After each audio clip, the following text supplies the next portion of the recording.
maniqué. En tout cas, multiples sorties médiatiques ces derniers temps qui toujours centrés autour de la personne. Les Cindy Lecker, les propos comme Abimana Fali, Abotakate, Azaka propreté, moi Nasugi Yamasina et tout ça là. Monsieur Kofi Olomide également, n'a pas de problème pour beaucoup alors tu s'adresser à Yopé. Combien de fois Maniké a déconné sur les gens au profit de Kofi Olomide? Aujourd'hui, Cindy Lecker est victime de Maniké. Tantine Cindy, un au répondre Maniké. Deux, Boké tient on a page à Kofi Olomide. C'est-à-dire, beaucoup mettre l'euro on a comprendre en côté. Qui peut être derrière? Si Cindy le dit comme ça, sûrement il y a une personne derrière ça. Mais lobby to romona Maniké, Nanjora, Namdaku ya Kofi. Cindy, yo ngolo bana biso ke yo zaka komona te tango ba Maniké bazo déconner batunsu na profit à Kofi. Et makambo loba mi ebele bino ka parti a Fali, né et celle que Cindy ça a sorti. Tala, ce qu'il fallait, il faut créer buzz sur Moutou. En tout cas, aux ala Cindy. On a comprendre TV Kofi Olomide. Au lieu de concentrer dans les gens de Zobeta Koutouté. Youssou na snap, Michael Jackson na snap, Bloranto Ezoya ya snap. Qu'est-ce qui se passe? Snap est sali 101 ans. Ce qui Kofi Olomide a ébi en côté. Ngai Kofi, âge nanga na kati ya Kofi eza combien de fois? Nga na ebi Snap, naza mieux informé sur Snap que Kofi Olomide oyo beta ba Olympia soki na ba Zénith. Or bisire revendre légalement, o récupérer pe mbongo, ba tika ba mbongo na bango ekende na maboko boye, na ba producteur wana pe. Ba producteur pe ba récupérer. Ba récupérer pété. Siko mutu wa Fali soka yo lobango au moins ka bato eze logoté. Yango bozo mona que carrière na bino zo circuler kako.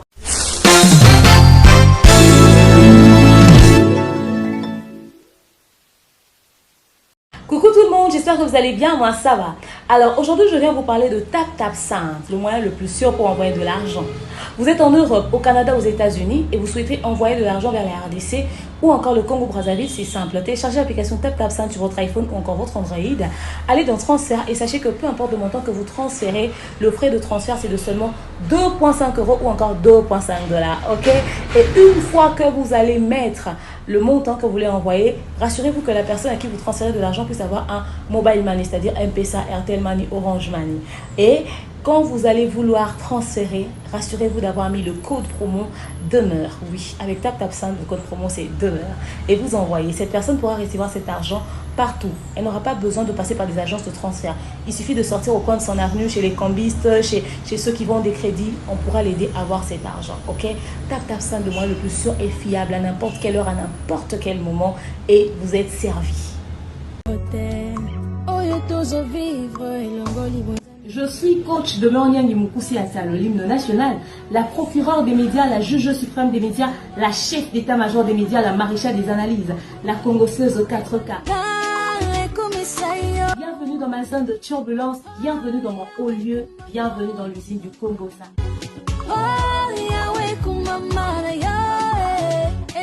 Si on n'est pas là pour plaisanter. Installez-vous, abonnez-vous, likez et n'hésitez surtout pas de partager massivement les liens de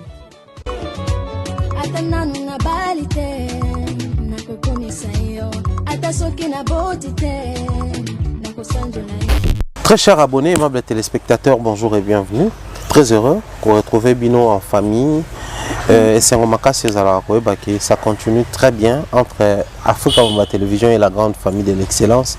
Aujourd'hui 2022 et si la quitte au côté 2023, pour nous c'est toujours un très grand plaisir de compter sur Bino.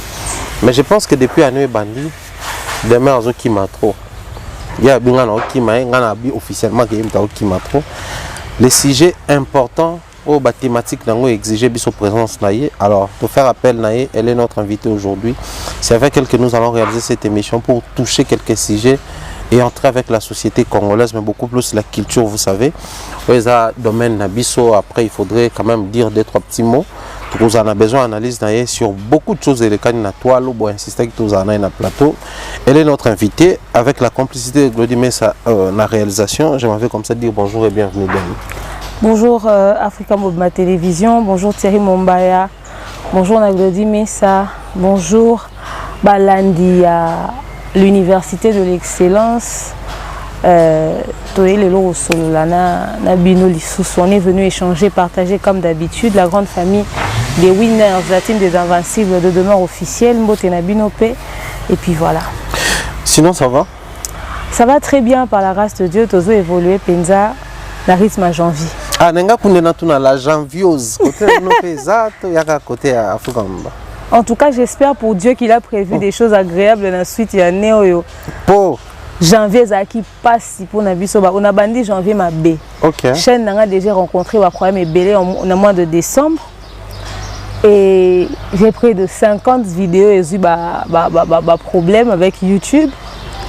Et ensuite, l'ordinateur s'est fissuré, tout mes panzanines. Donc, je ne savais même pas travailler. Au sein de ce qu'on a pris à janvier, ce qu'on stress, on a nyonso. Mais dans le cas moi, biso to na ba cité mais toujours tenir na RDC. Ça c'est vraiment à féliciter. Heureusement que bino to bolanda biso boza ba prière ya ba papa Roy Bondo. Na ba maman Mariam Bondo nezo regarder biso en vie ba prière ba pasteur Mike Alambai. Ils ont regardé biso en vie amour na bino peso regarder biso en vie na ba prière mukio to sala ra oyo nzamba zo songa biso vraiment. Ba soutien la mieux à important pour continuer sinon tu es trop déprimé moyen. Heureusement, nous avons battu la dépression. Ce qui peut déjà y être toujours battu peut-être. C'est ça. Je te rappelle la dépression. Dépression, sous dépression, tu es bindété. Il faut dire qu'en Afrique, on ne prend pas très au sérieux ce côté-là. Tu es bien tout bon dans les réseaux sociaux. L'homme soupé à la manière de se lâcher. Nous avons retombé sur Internet. Nous avons une thérapie mobile. Nous avons se lâcher sous emprise et le moment où la situation moi ils appellent belé on a comment on s'attaquer quand on a mon tout à préférence à cible mort bon nous sommes à se défouler na boxe nous sommes à se défouler na marche de santé na sport pour permettre à dégager soit on sous azone dojo na azo batu mort bo ya lingate na réseaux sociaux sur qui azo se défouler donc biso penzanza basali biso ngolu et puis voilà. Très bien.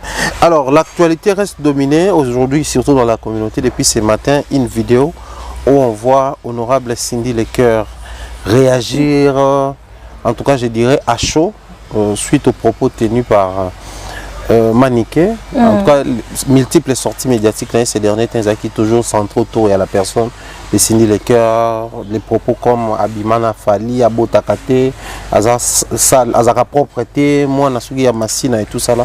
On a vu Cindy Lecoeur réagir et la vidéo elle est très claire que akokoma ombre ya Maniké atika bomba amibimisa parce que on a compris noir sur blanc que c'est une histoire de justice mais là aussi elle insiste ceux qui n'a beau takate ceux qui n'est d'accord on ko lo bango mais son vrai problème à elle les alliés du fait que balobi abimana fali.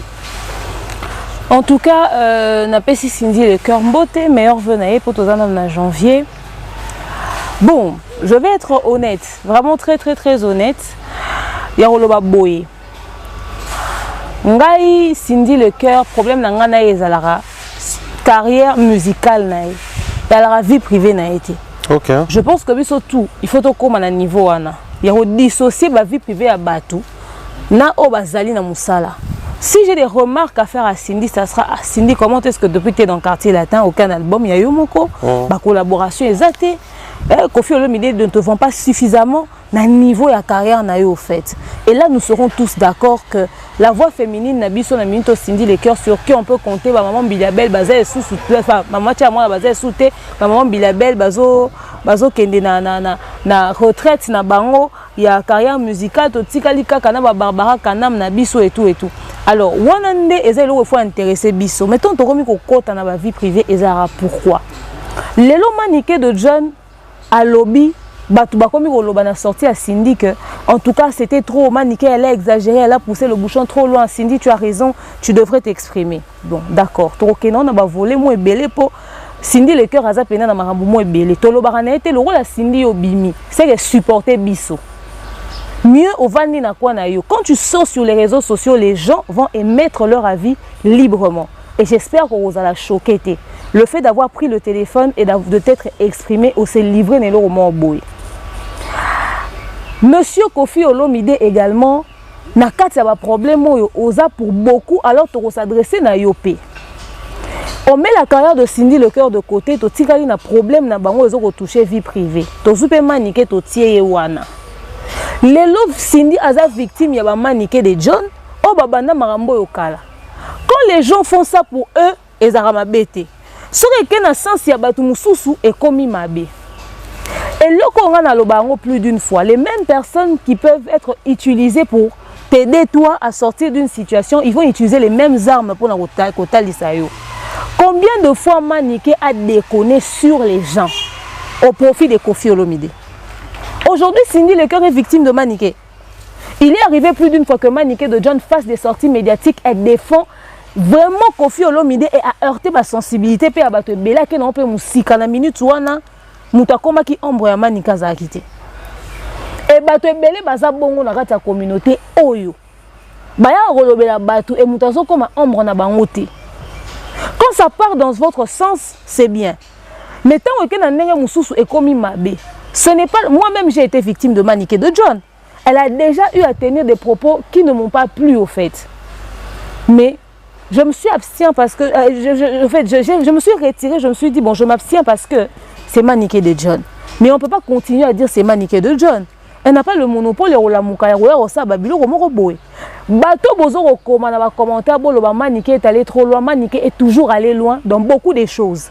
Et d'ailleurs, ce qui tozongi na vidéo o Maniké a enregistré un jour à tenir ba propos wana bato bazaro seka na commentaire.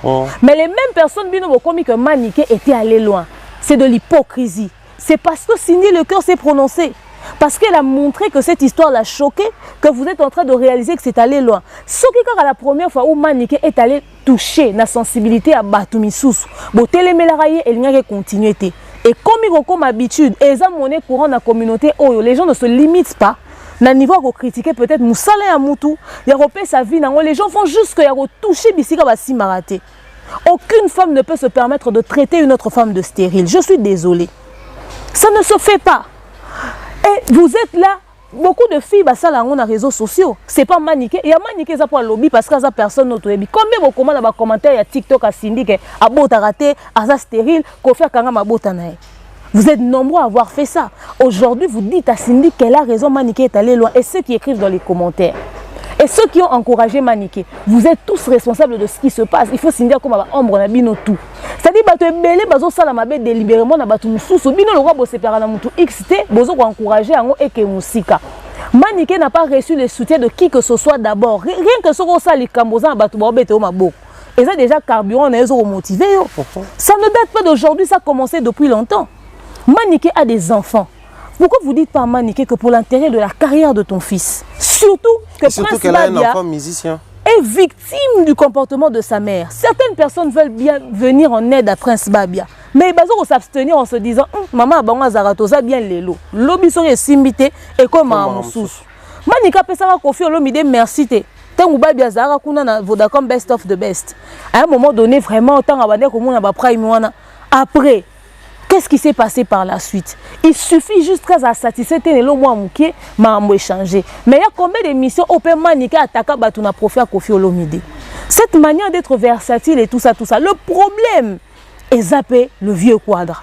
Le vieux quadra, bateau peut-être baro salé analyse réfléchie, structurée, intelligent. Des fois à un moment donné en attitude moi on a bango. Les mêmes Maniké baro zalelo ba déconner publiquement dans l'émission. Lobby bango ne ba okena Montfleury, ayambi bango na banjora, bavandi balier. Lobby ba bebana na niveau ya Koffi Olomide à légende de la musique congolaise, il peut se permettre ce genre d'histoire. Pour na nini bato bazo ko finga. Libanda bato bazo ko dénigrer baninga mususu. C'est-à-dire période ba finga ana bango te jouka ba attaquer X et que na sens na ye, lobby bomoni ayambi apesi bato mo espacement bon non. Ce sont les mêmes personnes qui utilisent maintenant les mêmes armes vers lui. Aujourd'hui, c'est Cindy qui est victime. Ce n'est pas possible. Maintenant, Maniké pour conclure, Ndero Cindy le cœur. Carrière na yo montant wane okola oyebaki ndenge nyolinga ko gérango.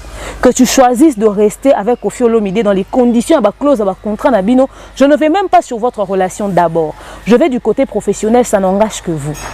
Mais on gardait silence pendant des années et ça là, une femme mystérieuse, une femme de caractère. Et puis sa personnalité, normalement, et on dirait, ex-président Joseph Kabila, Oyo, il y a réputé pendant la Kara. Il y a un initiateur, il y a Kara, il y a Kipaka Kokolo Fali Koutouté.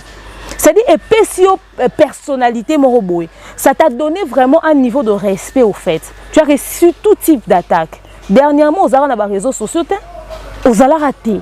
Aux autres, na TikTok, déjà que les gens ont constaté que Cindy na TikTok, on dirait. Mais non seulement Bimi, si on s'aligne à droit de réponse, aux en a tort à tamoukiété, il y a pour réclamer le droit na yo. Mais il y a des manières de faire. Il y a de ces choses dans la carrière à Moutouba Brisarate. Si on connaît un terrain à silence, il faut gérer bon. Et il y a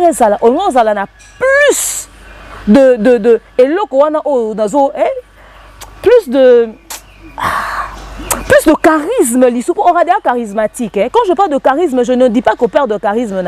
Parce que l'objet a charisme, n'a moins élégance. Ok?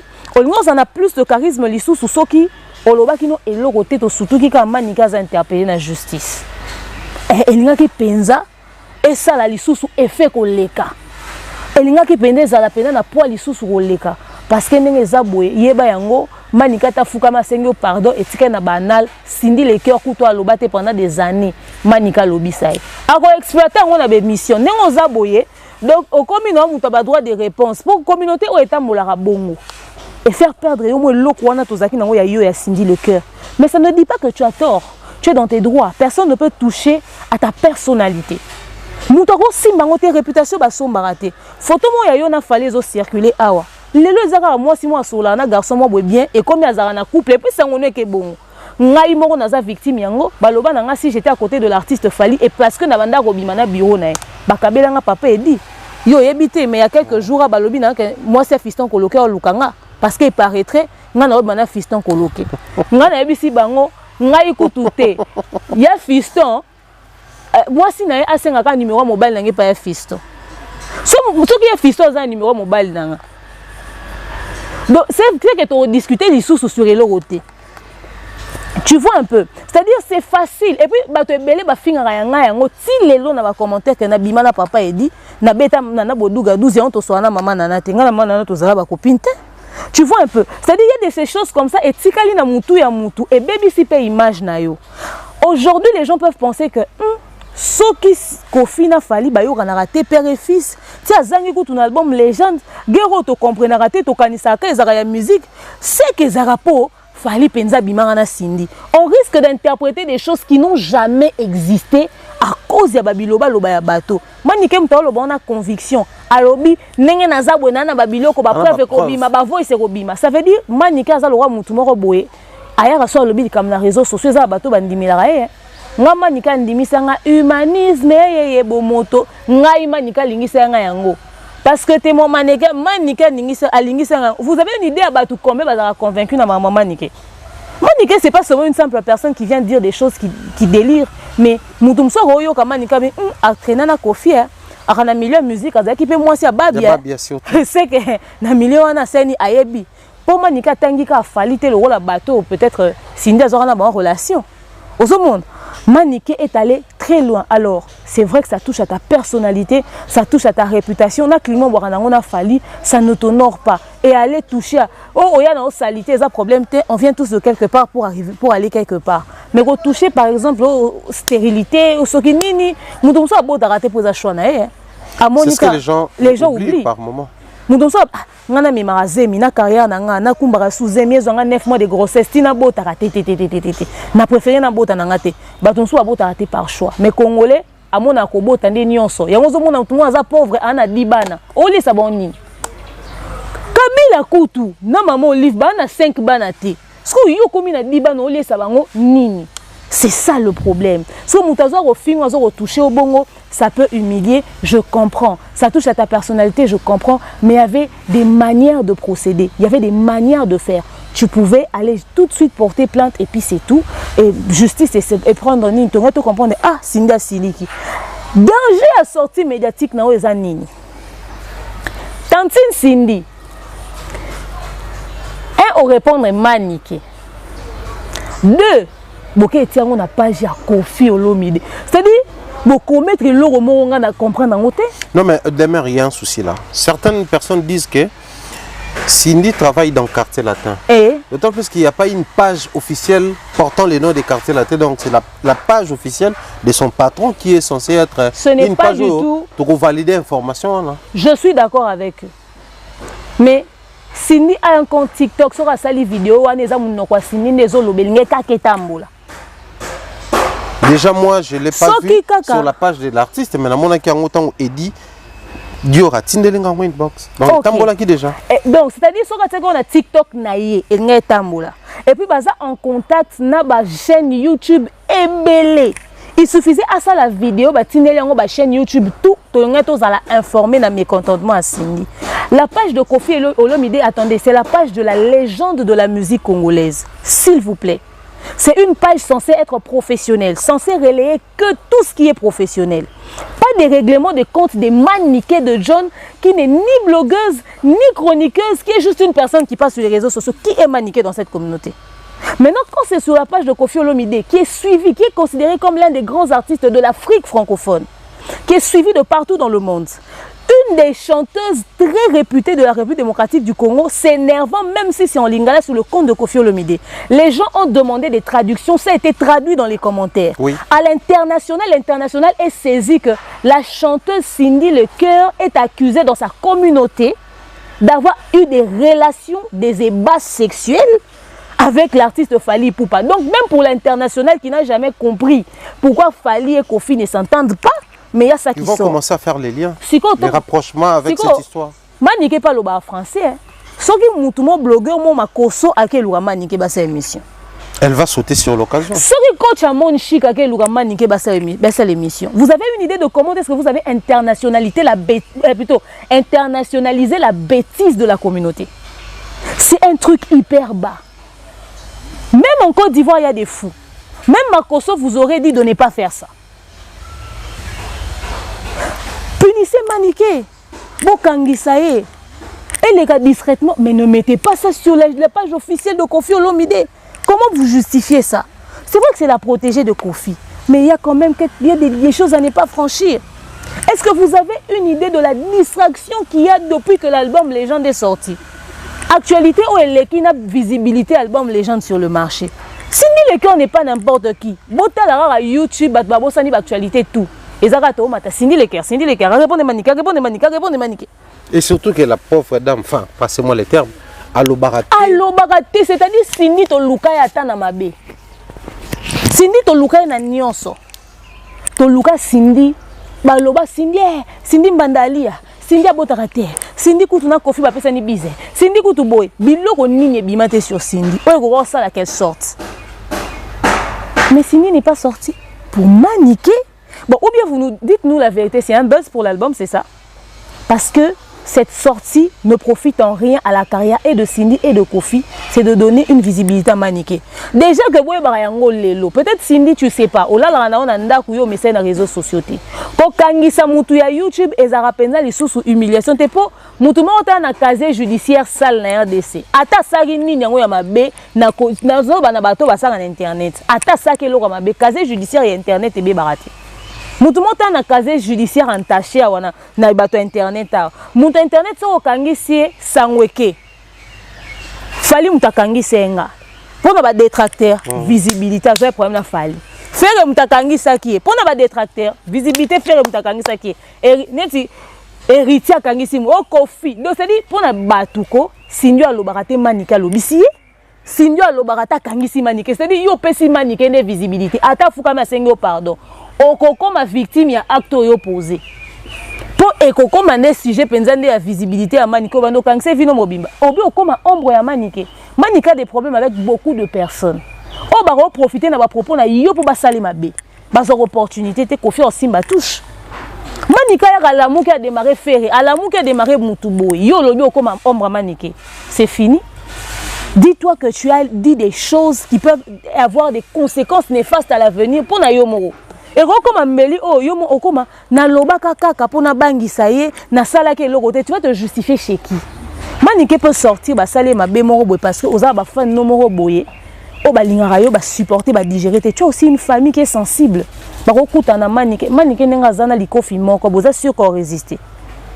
C'est-à-dire comme responsable ya babiloko et comme à l'avenir. Mais en vrai demeure la vidéo ou la réaction de Cindy doit être considérée comme quoi? Un avertissement, une information comme quoi? Parce qu'Atiko Batama comme quoi elle est déjà traduite en justice, qu'il y a un dossier, ou soit peut-être qu'ils n'ont pas l'adresse des maniqués ou déposer la convocation. Voilà pourquoi Cindy a réagi, ou soit depuis peut-être une journée, et ça voilà pourquoi Cindy a ça les vidéos, une manière pour elle d'alerter les gens qui sont déjà recherchés par la justice. La sortie de Cindy veut dire tout ce que tu as dit là. Ok. À la fois mise en garde, à la fois poursuite juridique, à la fois tout. Elle est la seule personne à nous préciser. Non mais comment on va vivre en même temps la poursuite, la mise en garde? Parce que la recherche, la nuance, et que la justice mise en garde est à son attitude.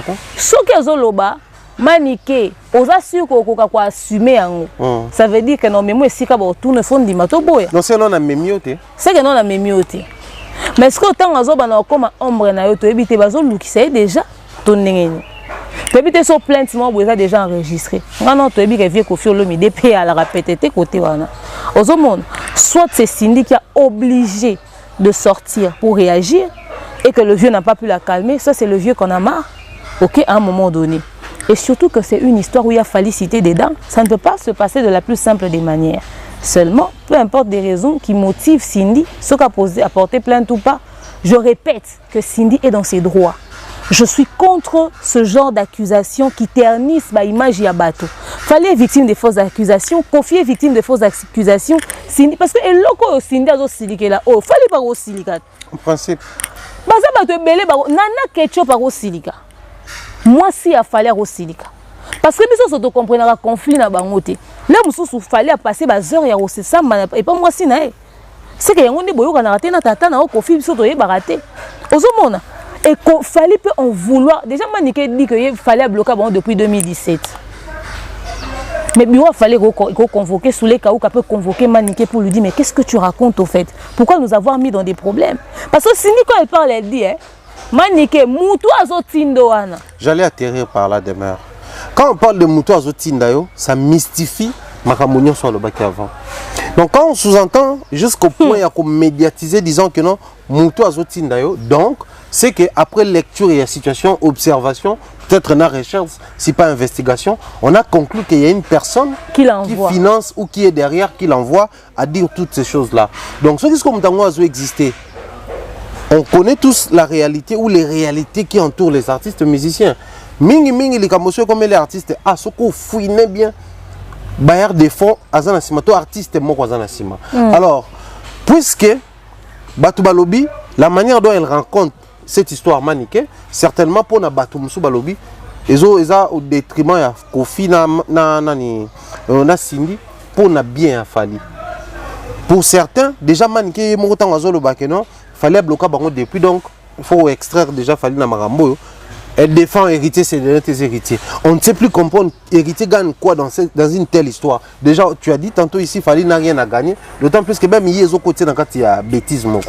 Qui peut être derrière? Si Cindy le dit comme ça, sûrement il y a une personne derrière ça. Et il y a d'autres qui pensent que c'est Alia, l'ex-femme ou la maman des enfants de Kofi, ou je ne sais pas. Parce que la minute où ils ont le internet, on dirait que Kofi, maman Ali a basé sous ensemble. Ça, c'est les spéculations qui circulent à cause de la dernière image. Oh, peut-être plus tard, ok? Donc, certaines personnes considèrent déjà que la maman de Diddy Stone est son ex-épouse. On les a bissotés, et ça, spéculation en réseaux sociaux à cause de on va servir bisso. Bref. Quand Cindy le cœur dit, Naza déjà, naebi déjà banani bazo rotinda. Batu baotinda pour pas faire circuler la spéculation ou pour pas révéler et là au moins ils qui caché. Je ne pense pas que Fali na niveau lingako se faire respecter aussi mata moi si na podium te, aussi na maniqué aéro ko bimisa sous-entendu on a le baké a na relation mon a Cindy. Tala ce qu'il fallait faut créer buzz sur Moutou. En tout cas aux ala Cindy te. Ezara papa na Kofi. Tout aux ala na habité même matin musicien moko boy na habité sur qui. Ils ont profité na ene le côté ko le bakabimé na Cindy pour na nini. Eza mami wata. Non. A rolinga ko tout ko sala yango te par respect pour Nana parce que Fali respecte beaucoup son épouse Mais également, par respect pour la femme, on fait tout simplement. Fally, c'est quelqu'un qui a des problèmes avec les femmes très difficilement. Et il les évite. Donc, côté on a coûté déjà bobo sana. Et puis, même s'il n'avait aucun respect pour la femme, en tout cas, c'est un buzz de très mauvais goût. On se retrouvait au Anaté. Déjà, quand Cindy dit que bateau bazo au Tindae, il faudrait déjà oublier Fally parce que déjà lui-même ça ne l'honore pas. Niveau de notoriété, même si c'est la maka, à cause déjà de notoriété, il y a un problème au bazala. Si koyo hypothèse il héritier parce que Mikolo c'est héritier dans sa bouche, c'est héritier par-ci, héritier par-là. Il faudrait maintenant que tu creuser. Héritier en très bonne relation avec les vieux. Héritier na Kofi Baou et la Nini, c'est ce que je voulais même dire. Il faut que creuser Baou et la Nini, il faut pas t'indailler. C'est déjà quelque chose de compliqué. Mais hypothèse que Koki cause la maman Alia, il paraîtrait dans novembre, maman Alia a posté que le roman.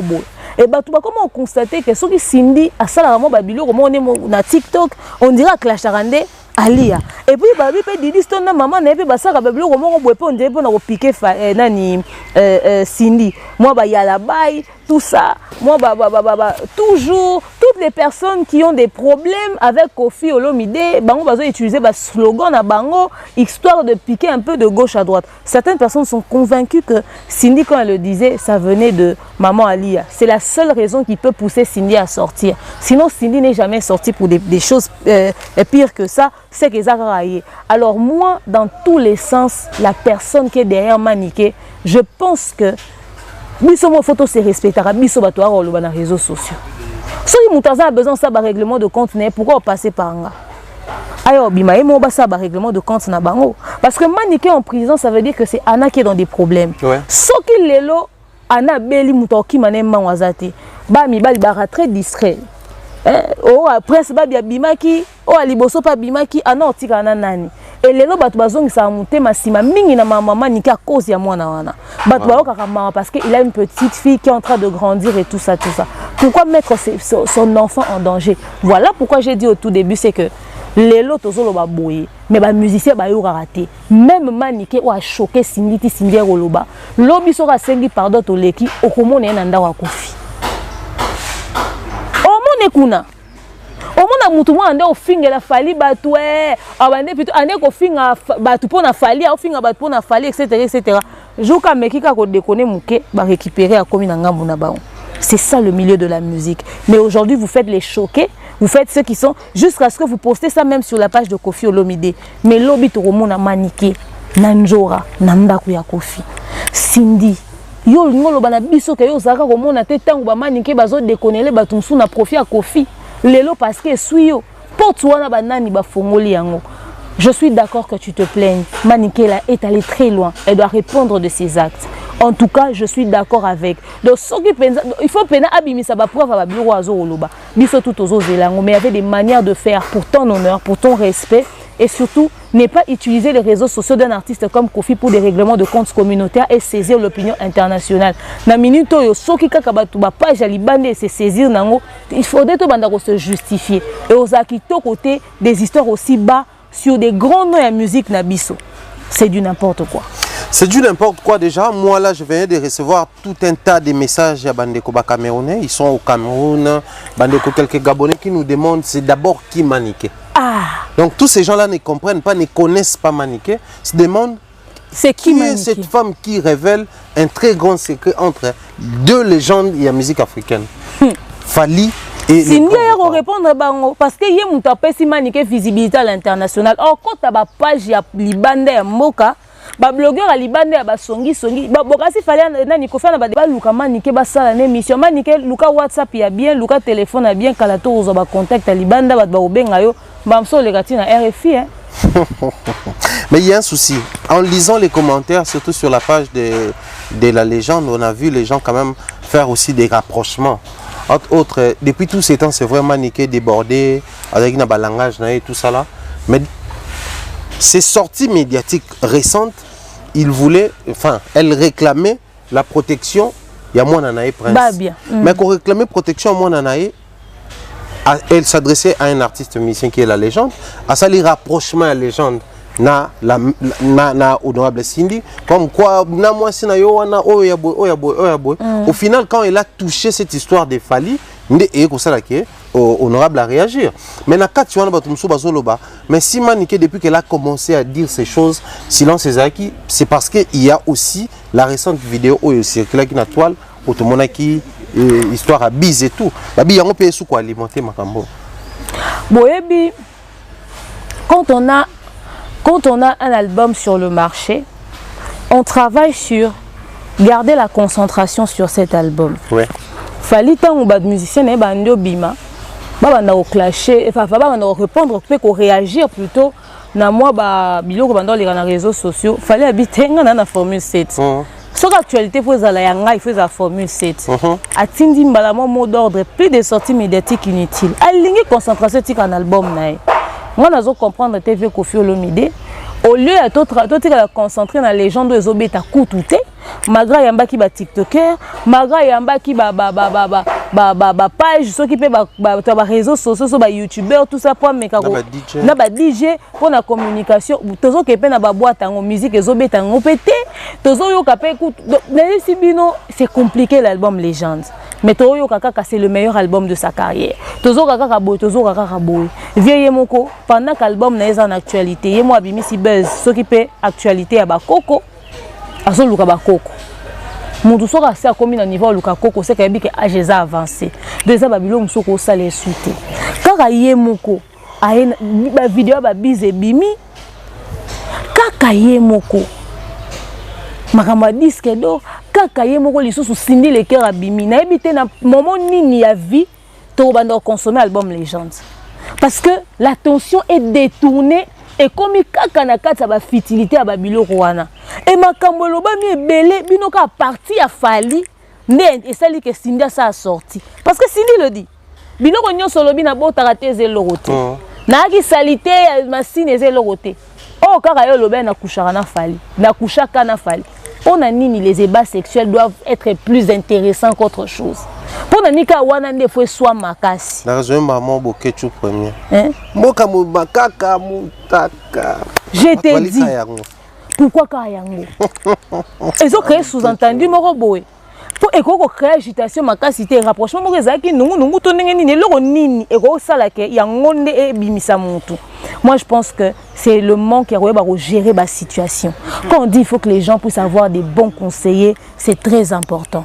Est-ce que vous avez préparé Cindy le cœur pour décider de larguer dans les réseaux sociaux? Quand vous avez décidé de créer ne serait-ce qu'un compte TikTok à Cindy, quand vous avez décidé que comme appelle actif dans le monde, pour tourner au mituna, il y a actif dans le monde, ni bastar bazar na moi TikTok, moi réseau. Est-ce que vous préparez qui est? Est-ce que Cindy a un manager? Que... Non, mais elle est encore, elle fait encore partie de l'orchestre. Non. Ça n'a rien à voir. Tu peux faire partie de l'orchestre de quelqu'un, mais tu es un manager. Très bien. Qui t'oriente aussi. Parce que toi aussi, tu as une visibilité à vendre au fait. Cindy Nenga n'importe qui est dans l'orchestre à Koffi. On a besoin de gérer. Et là, on a posté dans les réseaux sociaux. Parce que Aza Cindy les cœurs. Nengeni azolata nengeni azoloba na public nengeni azosala boye nengeni azosala ami sala déjà na caractère moi charisme ami sala déjà personnalité moi orientée par rapport à la communauté. Cindy n'est pas gérée, la preuve c'est ça, elle sort comme ça n'importe comment ba décider en anani parce que même bato ba gérer ka Koffi le quoi na image ata le roi ata ya moi ya manager to ya moi ata chargé à communication to ba bima des fois na ba propos na moto s'entraper moi léger dérapage siko est-ce que honorable Cindy le cœur déjà bo pesier ba galon et belé bo koka ko yebisa été o ça te parce que ça rappelle bongo e muzo ka za niveau moi bo ko yebisa été so asali bien te parce que c'est Koffi c'est normal le roi vieux quadre yé moko a posté na page na c'est normal ndebi so to lobby ki ya normal te wana ndenga na lobby bato muso ba yo za nani yo yebi ko leka Koffi or ba Beyoncé ba clash a bango ba Jennifer Lopez ba clash a bango ba Aya ba clash a bango ba to belé ba clash a bango ok mais au monde on forcément na ba réseaux sociaux na bango te muto Aya ko sala nani dégâts wana mais Koffi o sala erreur wana te donc sortie médiatique ya Cindy bango monde ba poni parti ko attirer curiosité na biso ka parti ya eba sexuel to tikali wana pognon c'est ça important bango finga na bango yo ndengoli totika liwana eza choix na bango bamemi biso na terrain na to bani. Tout passe, tout coule, rien ne demeure éternellement. Mais admettons la situation, est-ce que ça peut avoir des répercussions vu que la situation est à l'olengo boy, donc décrire à Boisui ampleur sur le plan international. Moi, je viens de témoigner dans cette émission sur la même histoire. J'ai posté la réaction à Makas au point que les étrangers nous appellent pour demander. Est-ce que ça peut avoir une suite? Parce qu'après, il faudrait qu'on se le dise. Aujourd'hui, Honorable Cindy qui a fait partie de l'orchestre Moko sous l'ombre ou sous la protection d'un artiste, mais vu l'âge et tout ce qui va avec, l'artiste peut passer, mais Cindy, l'âge aussi, le Roesa, elle a droit à une continuité. Est-ce que l'on a entaché carrière et perdurer pendant le plus longtemps possible? Carrière à Cindy. Bon, ma torche, non, s'il te plaît. Encore, si on peut parler de carrière, parce que nous, on ne sait plus définir le parcours musical de Cindy. Oh, mais elle est artiste musicienne. Elle est artiste et musicienne. D'un orchestre connu. Elle fait partie d'un orchestre connu, juste ça. Maintenant, ce qui est inquiété, et aux anango peut sentir. Ok. Pour Cindy Azanae Ayana Kamurate, Cindy Azanae Koutata Barbara Kanamti. Non, mais quand on cite les dames de la musique congolaise. Tu as cité Nabisoye parce que comme on a Eza, nous avons douté na côté artistique il y a Cindy. Mais c'est déjà une carrière, n'est-ce pas? Non. Non, le bon, tant que baké aux un impact. Moi ça zaki Cindy moi abimisa album. Cindy moi ça là ba single. Cindy moi que no beta concert. Wana to ko peser répercussion. Mais Cindy oyo ze la jour Kofi oyemba tie deuxième voix. Alors ze Kofi ça li couper moi ya tie couper moko. To ressentir na biso yango ti. Muta ko loba te na lingi sous Cindy te. So nze mwana Kofi za na kati ba oyoka. So to li to sentir répercussion nango. Ce qui fait que ça abimisa album. Pour Cindy so abimisa album lelo après scandale et zande curiosité oyeba ayemba te ayembi pour la première photo que yoka. OK. Donc to yeba te soki biloko wana est touché penza carrière na ou pas. À moins que to comme à niveau Kofi Alobi, je viens en concert en Tanzanie babi sans Cindy s'il te plaît. Moi na de to ba et joue pena conséquence makamwa salaki. Omoni, tellement qu'elle est na kati ya mutu, to na se à protection à mutu, elle n'est pas l'image principale du quartier latin, elle n'est pas ça au fait. Donc tu ressentir na biso penza impact na ngote, mais seulement le kolanda comme qui quelqu'un de viral sur les réseaux sociaux abima qui est parmi les premières choses à sali à megara nego canaliser. Ceci va passer très rapidement, ce qui penza impact dans que toi capable de vendre boy TV5 monde. Bonsoir à tous et bienvenue. Dans cette édition, nous allons parler de la légende de la musique africaine, Koffi Olomide de la République démocratique du Congo, qui a sur le marché un album intitulé Légende. Mais dernièrement, nous avons reçu une vidéo où nous voyons sa protégée Cindy Lecoeur, très énervée contre une certaine Maniké, qui aurait dit que Cindy Lecoeur entretenait des relations avec l'artiste Fally Ipupa. Une question demeure. Est-ce que cela ferait partie des raisons qui ont poussé les deux grandes légendes de la musique congolaise de ne jamais s'entendre? Alors on va prendre un correspondant au niveau de la République démocratique du Congo. Monsieur Thierry Mumbaya, bonsoir. Ouais, comme un niveau, monsieur.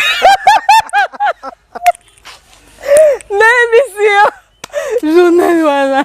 Non, tu vois la ouais, comme un niveau, monsieur. L'émission. Et ça somme. Et là, je vais devoir tout expliquer par rapport à ce qui se dit ici. C'est quoi, on va nous expliquer. Au moins, niveau de tomber bas. Non, il fallait que ça puisse être géré d'une autre manière, d'une manière plus responsable que ça. Cindy, c'est pas n'importe qui. Au moment de la première sortie à Cindy, il fallait qu'elle ait sorti montrée classe. Les gens attendent que Koffi Olomide mette en avant Cindy, sa carrière surtout. Un single de taille, des collaborations de dingue, des albums incroyables. Koffi peut bouffer grave sur la tête de Cindy. Ok? Aroye Mbappé, fit mona Charlotte Dipanda, fit moro boina Angélique Kidjo, fit moro boina Aya Nakamura. Voya Cindy na Aya. Fit moro boye na Vita.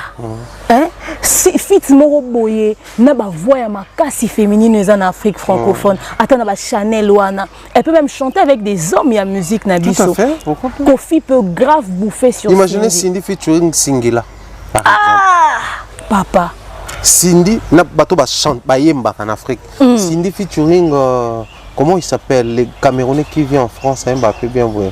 Camerounais qui vit en France. Il a chanté avec Fally Ipupa dernièrement dans son album. Ah bon? Taïk. Ah, voilà. Par exemple, Taïk c'est un bon. Hein? Oui. Taïk c'est un très bon. Cindy avec Gims. Imagine. Imagine cette collaboration. Les deux grandes voix. Cindy avec Dadju. Tu vois, Kofi peut bouffer gros sur Cindy les cœurs. Il faut qu'il ait déjà sur l'effet des projecteurs, suite logique dans la bongo. Mais les premières apparitions de Cindy, Azolo Bakou n'est pas mamie, là-bas, seka, le rôle à soke, le nini, n'ébite soke zaki nini, amateurisme, wane à Rosala, soke, vous en a plateau, musicien, bobé, taramaboko pour un oui, pour un non, n'ébite zaki, ma boke, zaki sketch, abima pe boye, yazo sona na manique, Cindy a soigné na manique. En fait, en réalité, dans le jargon, na biso, eza, Cindy a soigné na manique. Mais demeure. Sur ces points, je pense que nous avons aussi, bon, après, je sais que les gens vont bondir sur moi et l'autre. Nous avons une certaine part de responsabilité dans cette histoire. Nous, la communauté, je ne parle pas seulement de la presse. Voilà. Cindy, je m'excuse. Cindy était de passage également avec l'orchestre au grand complet. Chez Mamie, il est là, notre Yaya. À l'Obéli sur l'album Légende qui est pour Naye. C'est vraiment le meilleur album de toute la carrière de notre légende. D'après Cindy. D'après Yé et tout. Elle a dit des choses où normalement il fallait qu'il tire attention à Bissot. Cindy qui est une chanteuse de l'Oyo. Arabe présidente, qu'on a un orchestre. Directrice artistique. Okay. C'est-à-dire, à ma connaissance, à Tanyan Onanchik, tout ça. Beaucoup de périodes mauvaises, vraiment, son alag, il a épais le meilleur cadeau. Où ils ont Cindy les cœurs. Maintenant, quand il fait une déclaration comme ça, il fallait qu'il vienne un projecteur, il a braqué sur la roue. Mais c'est passé comme ça. Comme si de rien n'était, s'il fallait attendre la situation des mannequins pour revenir sur Yaro. Bon, déjà, je n'étais pas d'accord avec Cindy quand elle disait que c'était le meilleur album de Koffi Olomide. Selon Yé. Selon Yé, enfin, selon Bisso, Toyoka, Fouta Diallo, Babilo Akalawana, voilà. Enfin, pour Nanga, c'était pas c'est pas le meilleur album. Après, on attend la deuxième partie. Ok. Parce que moi, je me dis que ceux qui première partie, il n'y avait pas Cindy. Et que tiens, la deuxième partie, c'est que c'est stratégique. Ok? Sûrement. Sûrement que c'est stratégique. Ils n'ont pas mis un accent sur ça. Il n'y a pas, au fait, ou bien soit,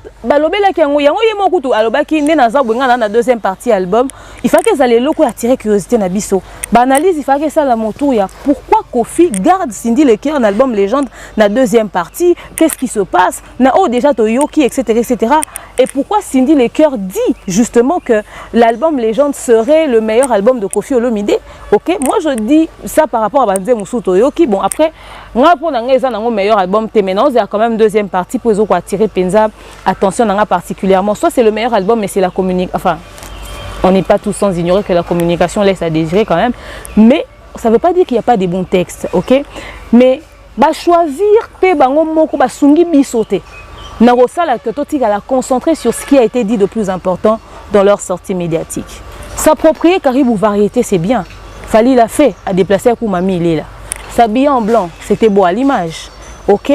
Mais la légende de la musique congolaise, vieux Koffi, excuse-moi, mais a manqué de charisme sur le plateau de Mamie Léla. On se pose la question, pourquoi? Cindy le cœur était la plus charismatique au fait. Cette dame, moi, au fait, j'aime Cindy. Cette femme a une manière de se tenir. Elle a une manière de parler. Donc on dirait qu'elle est en école. On dirait qu'elle est formée pour nos abongos. Mais le vieux, il a agité. Ceux qui Cindy a lobby, gangi. Amateurisme, qui wana or, tala ezaki communication sur l'album. Il y a d'autres signes à to vanda, toyoka, to communiquer. C'est vrai qu'il y avait des choses qui ont été dites, mais tellement que le plateau était trop en mouvement. Et moi, c'est mamie qui essayait de calmer, toyoka et toyoka. C'est-à-dire, il y a mamie essayé de gérer que, et monsieur comment on dit l'icolo. Pourtant, il y a des bonnes choses qui ont été dites. Et puis, l'émission est tikali longtemps. Il y a une émission et ça 2 semaines d'actualité. Surtout le Mamone souvent. Une émission de Caribou Variété qui a plus d'1 heure pratiquement. Il fallait qu'il y ait 20 minutes pour analyser ndambu. Mais bango moko à cause de la manière de gérer le plateau na bango tellement bakene na makamoussou est important moi vite fait et ça dit que to consommer penza émission wanate. Mais après bon, Pony au Bakoukay Rosala, Biso to garder que pour Cindy les Cœurs, c'est le meilleur album et on attend sa participation à la deuxième partie, tout simplement. Seulement, Tobo Sanate que la promotion de cet album a un niveau très bas. Il faut vieux à relever le niveau Moussous. Au fait, la promotion d'un album, c'est aussi l'attitude de l'artiste sur son album à lui-même. Ok. C'est aussi l'attitude de l'artiste. Réunir les TikTokers, réunir... Bon, on ça âme l'album Wanate. C'est toi-même la manière dont tu portes ton bébé de vous permettre de faire la curiosité à consommer. Fan base pen niveau comme mémé la na website tout à l'heure, mais il va falloir ça succès pour yémo déjà fallu. N'engazo mémé l'album na après c'est un lengiment boy.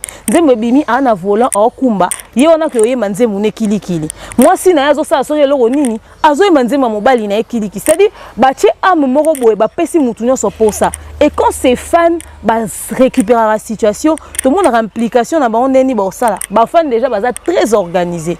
Le problème est que ceux qui neti boina kaya Koffi Olomide album eza babiloko komi ko kota na ba kati kati, les gens qui sont censés venir communiquer pour l'artiste so babimi ezana na intention na bango za ba clasher na ba tumususu to éviter pourtant il faut tika la autour ya communication. Bon mon que balinga balara album légende de bimi na combien de parties. Est-ce que vous avez que banze muna ba Tiwa Savage eza na légende. Ya ba Nino eza la légende.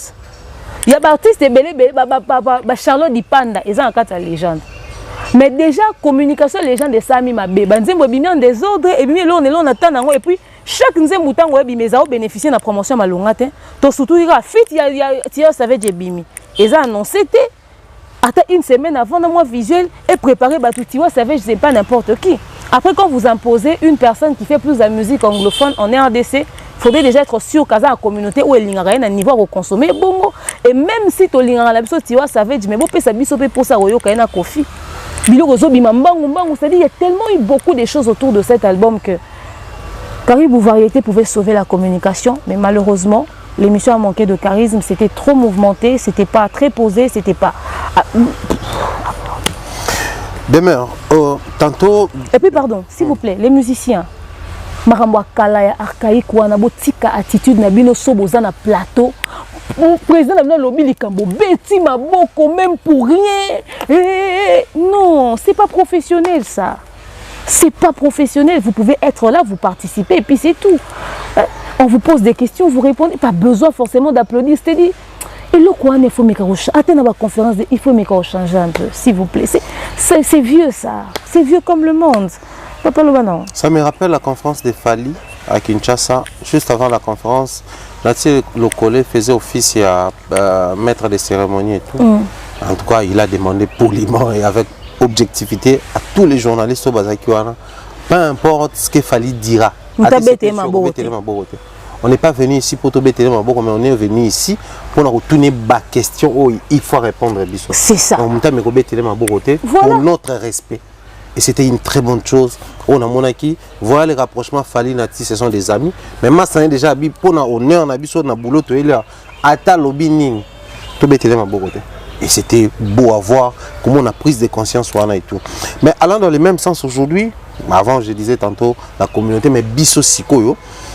Ça on peut indexer dans ma que les gens ne ça la penza promotion et tout mais mon tout on a il y a album l'album en question mais mon tout on mis tout plus dans le sens où ça la promotion et tout mais ce qu'on peut n'angambo moko boye au monde ensemble nanga que le vieux passe sur un plateau par exemple Namiki la poto il prend Joe Matop il parle de son album il parle de ses projets et tout mais les gens retiennent seulement une partie il y a Bakoko et ça fait les bruits sur internet.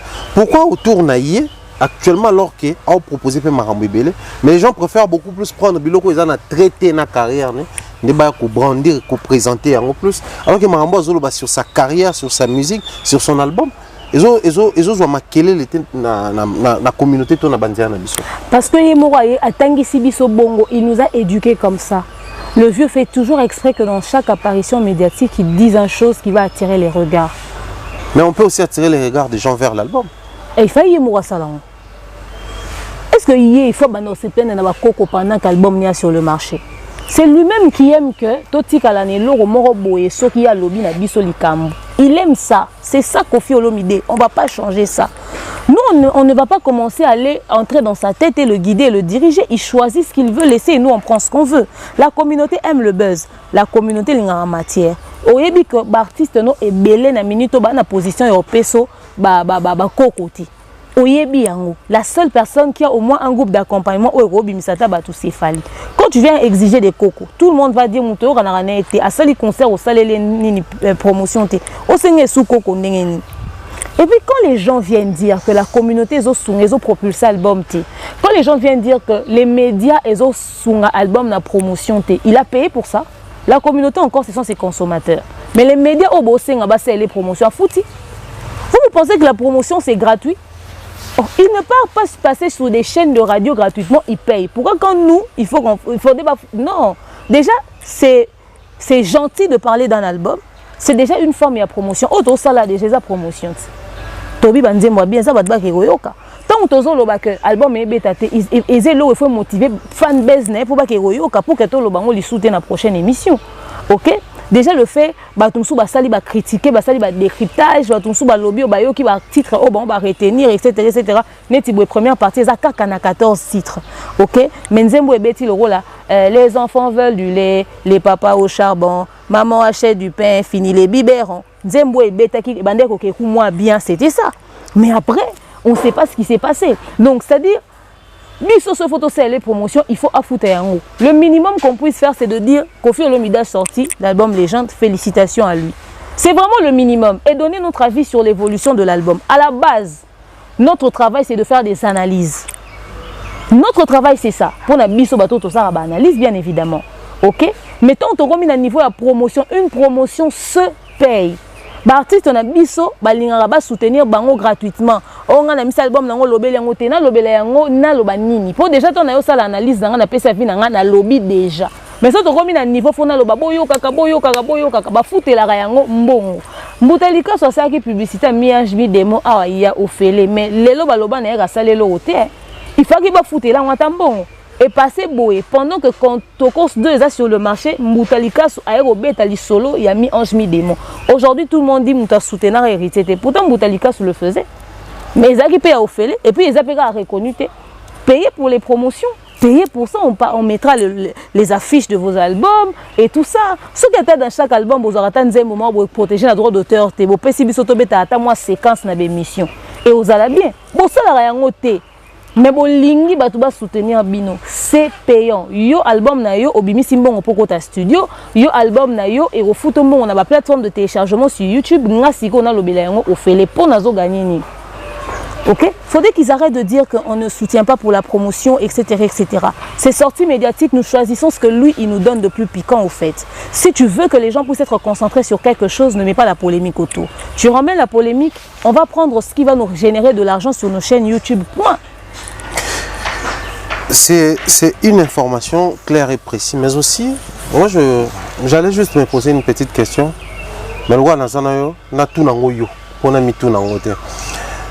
C'est pas seulement pour l'album de notre vieux, plusieurs albums, Bino, Bossa, la promotion, c'est vraiment ce qui s'est dit hein, souvent. Sur tous les albums. Mais on remarque. Mais bon, le baquet ça la plus il a fallu, hein. Pourtant c'est faux. Hein. On remarque, si aujourd'hui, on doit le dire clairement, je vais citer même les gens nommément ici.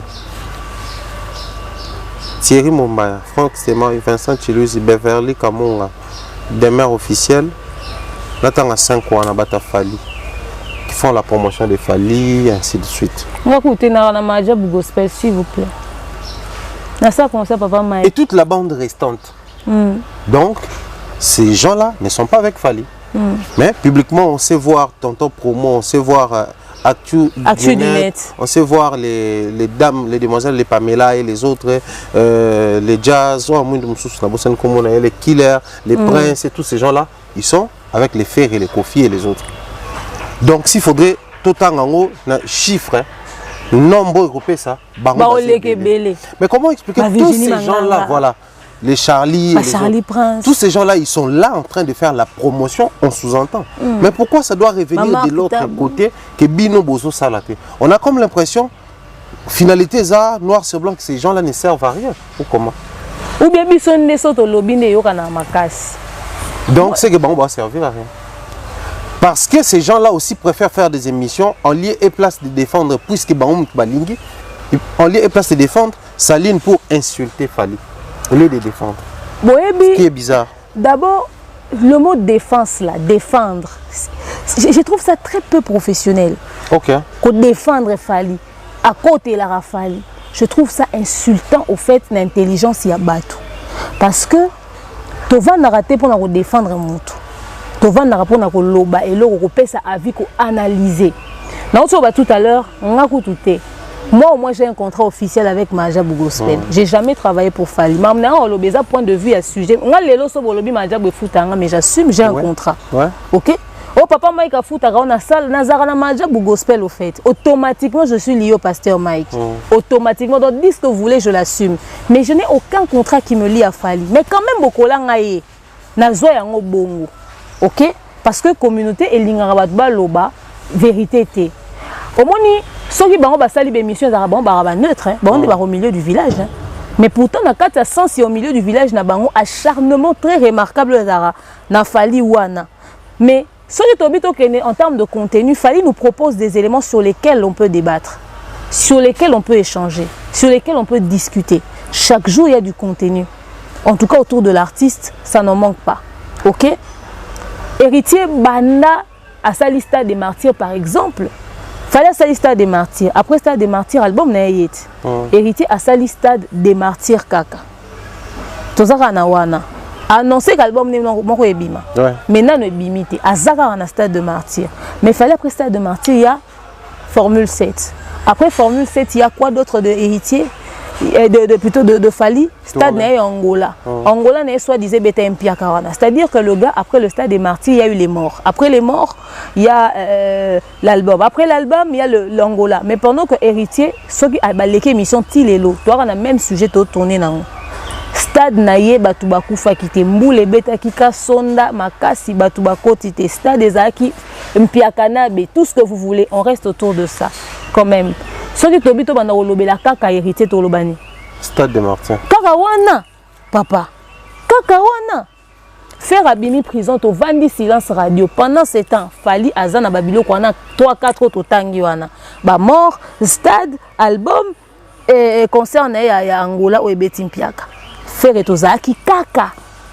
Na prison na ye. Prison na ye. Prison na ye ti to yo zwa single. Single on peut bimi générique ne pe wana pe et s'il ezaki kaka batu babini makasi to silisi so to sale mission to lobaka wana kutu Kofi ata to beta li solo ya vidéo ya biz Kofi ata ya disque d'or Kofi ata tozo beta te so ya Cindy Silike limanike à ses droits de réponse. Mais bango toloba nini après ce qui toye tolobeli Fally lelo lobi ezabolobe la ka Fally non il y a du contenu, il y a une mise à jour. Je peux pas avoir fait 5 émissions sur le Stade des Martyrs d'héritier et aujourd'hui le 25 janvier je parle d'un truc du 25 février. Bon, après un mois après. Ah non. On fait anniversaire. Non. En fait créer des contenus que l'on parle de vous ou bientôt yo lobande bato bazara pemene héritier ba oswa na kasi. Ba okuna ba bimi ba mpaka lingomba nga kuna nazo kamwa ke Charlie azongele héritier. Na ndenga de pièces orchestre na ndenga ba beba na ndenga makambo elekana o aloba azongeli lisusu. C'est-à-dire les musiciens aiment des gens comme ça. Je sais pas comment vous fonctionnez. Vous voulez qu'on parle de ça, de Fifi qui se dispute avec Valdi, je sais pas, Dadimo là ou quoi, je sais pas, on parle de quoi? Il n'y a pas de contenu sur vous. Mais le mec, il a du contenu. Na minute toko loba semaine oyo, moi il fallait toko sa suite logique à m'amener. Toko sa la carte émission spéciale loba que semaine on a TikTok, eza my day, ceux qui my day ndenge beti. Je me suis tobi eza nzembo ayemela ki nanande zo beta. Je me suis toko loba non ne toza botoko kwa ligner o ezo sa la buzz na semaine sur Fally. Non. Non. Ne prenez pas les gens pour les méchants, que non, obolobelara mutumoko, bozo promouvoir bato mususu te, bato wana ba na nini. Neti na minute fabriga sonné na betali sonné dans lobani. Au betali solo ya Nyongo, na pays des merveilles. Des singles autour de ça. Tona betali so Robinho Mundibu. Oyo. Na inos. Na inos. Tiens, neti Robin on me dit vous prenez une os bipenza. Bon, félicitations pour Bakabola ni Badil et puis après. Après ça, les gars qui sont pardon par Warrior, par l'entremise. Oh, dit. Est-ce que les ennemis de Fali sont les ennemis de Robin? C'est l'impression qu'il donne sur terrain. Et tel dit bon pas corriger ba image na bango. Nga ndenge na zaboye na loba yango loba fera lobisanga te so na kuta na faire na osola na bien sans problème pour te welele loroté. Le problème c'est quoi? Puisque tu es à côté de Fali, tu veux lui montrer que toi aussi tu es dans la même position que lui. Binemi na payé pour Obando Boudé. Bon, le propre Fali a juste besoin des gens vrais, c'est-à-dire so ozanae oza vrai nae. So osola mutu mususu, c'est pas un problème, parle avec ces gens-là. Mais au moins tu ne le dénigres pas, tu ne le diminues pas. Ozo bete ba taper doté, ozo tongé na simate, ozo comploter derrière son doté, c'est ça au fait. Vous pensez que être ami proche à quelqu'un et créer ce climat de confiance et ça sera le banana batouté pour le banana bangoté. Non, Fali n'a jamais demandé ça. Il y a un bon monarque, Fali peut-être à Ozara toujours n'estime na demero à Salaki bémission tessuye pendant des mois. Nga son ake pa na eto oseka kaka pire vieux kaka. Soki lelo na besoin d'aide à kosunganga kaka moi Thierry Mombaya a démarré Fali une émission yo siliki yo za fan. Mais lobo moni Thierry kuna na Fali ango. Yo comme mitou na Fali asali ndengeni. Oh Fali a besoin juste des gens vrais. Mouto a Monique Fali awa o déconner a ebisi Fali déteste les hypocrites. Vous comprenez rien ndeti. Apprenez à être vrai avec les gens, c'est tout. Soro moni moutou, ceux qui ont ennemi na aza ennemi na moutou, yo so sa moutou na zo lobisote. C'est une personne dangereuse au vent na été. Pas moutou normal la rolling ko entraîner on a pas problème na été. C'est tout simplement ça et puis voilà. Ah, papa. On s'est réveillé un bon matin, en tout cas on va conclure par là. C'est presque partout. Je salue comme ça mon big bro et conseiller Gary Ouel GI depuis les États-Unis. Je pense également, en tout cas tous mes vieux, Maus Mohunga, je pense qu'il est encore à Kinshasa, on va chercher les vieux. C'était presque sur toutes les pages, les amis nous envoient, les gens de l'extérieur, Bazotine de la Bisso, Youssoundo na snap, Michael Jackson na snap, Blue Rantou Ezoya snap. Qu'est-ce qui se passe? Oh non, après, ça crée encore des problèmes dans la communauté. On a comme l'impression que les gens, bien que c'est déjà passé, depuis l'histoire, la dernière histoire de Fali Poupa, la certification de son disque d'or, on a comme l'impression, ils sont cycliques. Quand on a cyclé, c'est revenu dans la communauté, on ignorait les vieux taboulés, les batumsousou, papa, Pépé Kalé, Neti, Bango, Banekoye, existence à Snapte. Donc, société en Otobi Masika. Il y a encore cette histoire dans la communauté. Qu'est-ce qu'on doit comprendre concrètement face à Bamakamouana? Parce que naturellement, on est censé passer à autre chose. Mais Tozano Wana. Nabi Boé. Congolais a un problème, il y a évolution. Congolais lingara et l'euro évolué. La preuve, autant la mission. Pourquoi généraliser? La généraliser bah congolais parce que la majorité domine toujours. Domine, ouais. Ok. C'est une minorité qui évolue au fait. Très bien. Ok. Tous faire partie de la minorité. Le rôle la majorité des autres dominés, il y a un bon moni qui a généralisé bino. Très bien. Il y a un abisso bateau tous minoritaire tous sunga bandero na biso wana bakota na kati ya prise de conscience. Le Congolais n'aime pas l'évolution. Au moins, on a une émission à télé, plateau à la rane. Mamie, il est la bande à la caribou variété. RTNC, il a changé disposition plateau à mamie. Sur la chaîne Moussoussou et d'ara bon position mouvement en n'engeni. Merci beaucoup. Il y a une parole. N'engeza bouena na papier na ngaya wa ya grévi fouti la lié. Bosoki nani Mobutu AKM et tout ça. Voilà kuna maman malienne. Topession vite fait donc bongo. Bande konanga. Ce n'est pas sali 101 ans. Ce qui Kofi Lobi a yebi en côté. Ngai Kofi, âge nanga na kati ya Kofi eza combien de fois? Bolingi na répondre bino nini? Eza mauvaise foi. Problème information na kenda potote. Ata Brazzaville na komate. Nga na yebi Snap, naza mieux informé sur Snap que Kofi Olomide oyo. Beta ba Olympia soki na ba Zénith. Ça dit ba kenda poto wana robeta ba salwana. Mais bah, c'est renseigner même sur le fonctionnement de l'industrie musicale. Nous sommes à la base un pays francophone. Influence na biso eza d'abord l'environnement francophone. La preuve, bah salle mythique ming pour ba mission so abetaka. Ezara kuna. Ndenge nini bino ka salle nezo intéressé bino me koluka ndenga ko teka professionnellement na ba pays wana nezo ko intéressé bino te. Ngai na oki pasi. Koyoka légende de la musique congolaise koloba. Ayebi comptage nango ndenge sala raté. Est-ce que ba Michael Jackson bazo ba nini na ba Snap wana kotanga ba exemple a bongo pona nini bino boalara na entourage ya ba musicien bozo ko aider bango te. Kofi akozala ignorant et le manager na faut ala très informé, directeur en marketing na faut ala hyper informé, extrêmement informé sur l'industrie musicale. Pendant mon que ba producteur akala bolimbi sanga iba papa so bolandanga soit bino pe boire na connaissance en musique te soit vous avez aventurier. Ba non on fout taxe na poto et on sala ke bateka officiellement. Bokendara ko imprimer ba CD clandestinement parce que eza normalité. Kofi ne peut pas dire ça pendant qu'il y a un disque d'or au Bakoma Snap, il y a Kofi Olomide, Yemoko. Mais il y a lobby, il y a existence, il y a Snap, il y a comptage aux Andéni. Donc on a vu notre style pendant qu'il y a les ordinateurs, il y a la technologie, il y a comptara Indé. 3 4 na qui dadi mo la choqué nga kolobaka au moins batonné ezaki soki ba imprimer baza nesika bazote ka vente physique muta osoma moko ba compter mais siko eloko zo sala na machine to koyeba olandela ngo ndenge nini c'est quelle réflexion ça. Et loko ba imprimer physiquement ta bo déposer yango mutu soka yo oteka yeba que na stock nanga -1 na stock nanga -2 na stock nanga -3 les albums imprimés officiellement ils ont un nombre o ba yebi ke ba bimisa ki soka esili ba yebi to tika ki yango awa soki ba esi bango esili donc to tika ki 10 esili to bakisa bino 50 bino bolingi bolandela ngo ndenge ni soki kutu ngai na koka ko landela ba vente ya ba CD afali na vanda na poto te.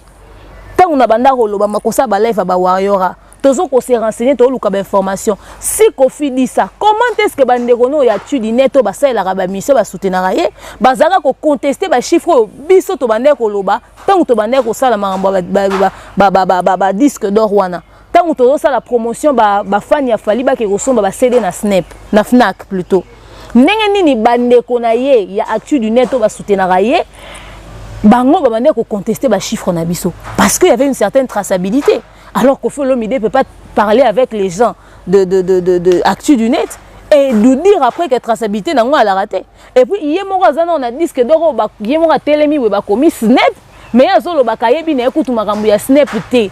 Tu peux pas dire que j'évolue à l'international, je suis un artiste international, mais au yebiku tout est bisika légal au bateka la musique.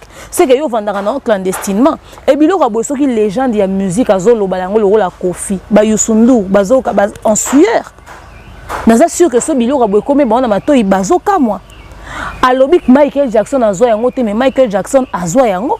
Et puis il y a zo banaliser Snap pendant que ba Yusundu ba ozango très au sérieux. Ce n'est pas parce qu'en fait le problème avec le Congolais c'est quoi? Comme il était moutoyen et loco, il y a un sens té. Et comme il y a Mabe, au point où Kofi Abosani Kazara déjà na disque comment Snap. Ils ont falsifié, ils ont mbata. Lelo loko la Fali a apporté beaucoup d'éclaircissements sur l'industrie musicale actuelle. Bah doit comment obimisera agnon so fake. To ezaki mambo ba via ouais, to bandango malembe. Fallait sali 1 million de vues, ba via au somba wana ba via zelo côté yembande. Eza problème te. Mais jour bon ba saki ba 1 million. To kama kelele neti matoye kufa. 1 million to démystifier ngo bo démystifier et loko bo ba ke zelo côté. Ba démystifier kaka ke loko ba. Voilà. Ça n'a pas de sens. Pourquoi quand c'est les autres vous voulez diminuer? Vous êtes sûr que c'était Kofi Olomide qui avait obtenu ça? Kofi Olomide a un trophée moro boye bité ou tu as ce mouton ça a trophée, vous savez moi je fais pas confiance à ces histoires des trophées parce que ça va les trophées comme en tout cas j'aime la reconnaître. Pour nanini, pour nan ezaka yete. Eza ba musicien et belé amour na biso. Et ba débat le roi et ba Snap wana ezo bimisa biso na niveau ya amateurisme moro très élevé. Quelque chose qui a duré plus de 100 ans. OK? Quelque chose qui a duré 100 ans, c'est-à-dire c'est un siècle. Ils ont dit aux banque centrale et c'est l'autre. Parce qu'ils ont un âge mort. Et puis ils ont autant de valeur au niveau des États-Unis. Les stars américains ont un niveau et puis ils ont en valeur en considération. Parce que c'est fallu pour pas qu'il y ait eu ça. Voilà pourquoi tous les musiciens et belé en ligne. Na ba plateforme de téléchargement légal ba kokate pour ba kokota na marché wana te mais bazo linga pe ko zana humilité à retour na te comment faire et bazo récupérer pe ba mbongo te boyebi artiste musicien ba vivre na nini na yemba ki Thierry Mumbaya apesenga moi $20,000 ouais na yemba ki le kinga ka Mobutu apesenga autant na yemba ki Era Ramsès apesenga autant et Era Ramsès na pesenga mbote na yo mon frère c'est comme ça que ba musicien na biso ba vivaka na ki choqué comment on a JB Mpiana sur TV5 Monde, le grand JB Mpiana dire En tout cas, cette fois-ci, je sens que je travaille avec un niveau de professionnalisme. Je sens qu'aujourd'hui, c'est du professionnel parce que j'ai eu un bon manager qui fait le point entre moi et la maison de production. J'étais en mode waouh, JB, il y a Ombana Sali Nyonso, Oyo Mobali ya Solo. C'est ce qu'il dit sur le plateau en 2023. Moutaïmi va chef-d'œuvre un modèle, c'est-à-dire. Déjà, vous constatez que dans tous les passages médiatiques de JB Mpiana, comme une poule mouillée, à croire que le vieux vient de débuter sa carrière au fait. Le vieux, a une manière de loba, au senti faire sa manière de communiquer. Je n'ai jamais vu JB Mpiana aussi humble. Allez, que chez mamie, il est là. Hein? Toujours. Botale sur Sabilo, Rana va plateau libanda. Viens loba loa musantumba la zomi na limité norolanga muluba. Manseba wani. Aka.